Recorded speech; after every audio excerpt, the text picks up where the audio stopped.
Welcome to Spoken Reviews, home of the Spoken Reviews. Today, guys, we're doing the top 5 things that we love about the Mach.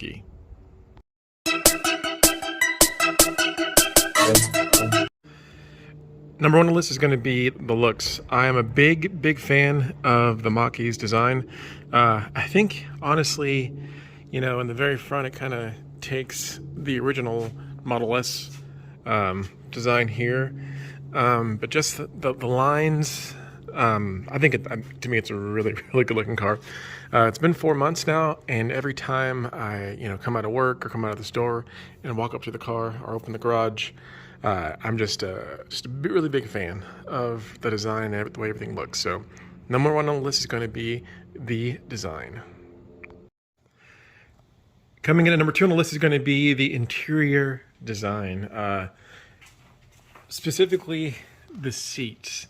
If you haven't test driven a Mach-E and sat in these seats, you really should try these seats. These are some of my favorite seats. It's been, I guess, 3 months now, just under 5,000 miles, and the seats are one of the things that we actually love. But not just, they're extremely comfortable. That's one thing that my wife and I both agree on. She technically doesn't like the Mach-E. She misses the Tesla more. But we both agree, hey, the seats look amazing, but just look at the interior. It's the seats.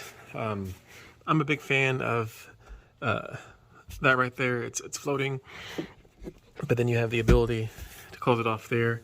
Yeah, I'm just a big fan of the interior design. I think Ford did a really good job with designing the interior of the Mach-E. And I think a lot of people, the videos only do so much justice, but if you actually see one in person, you'll be a fan too. So big fan of that. Coming at number two. Number three on the list is going to be the ability to use Apple CarPlay and Android Auto. Again, I'm a huge fan of Tesla. You guys know, you could probably know that I am a fanboy of Tesla. And, I do think that the Tesla interface is great, but just having the ability to, for me to get in, I'm an Android guy, to get in and use, Android Auto, and then for my wife to get in and use Apple CarPlay. I think that's a huge perk.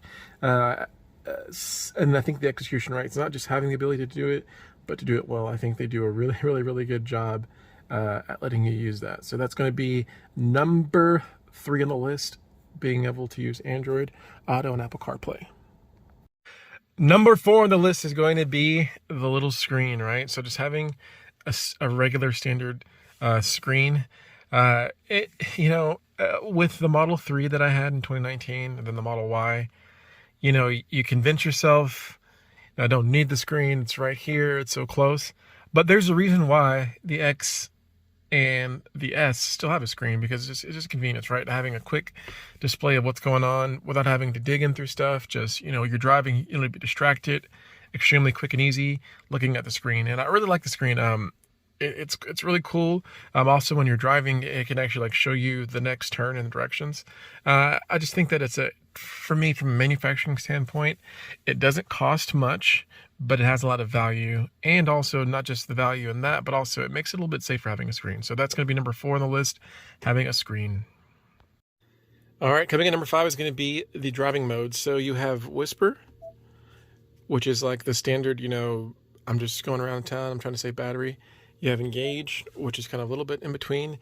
And then you have Unbridled, which is our personal favorite. We pretty much drive an Unbridled all the time, unless we're going on a road trip, then we might, just for consumption. But around town in the DFW, we're pretty much 100% on Unbridled. So it's kind of cheesy, but it's also kind of cool that it pipes in the sound, so I'll let you kind of hear it.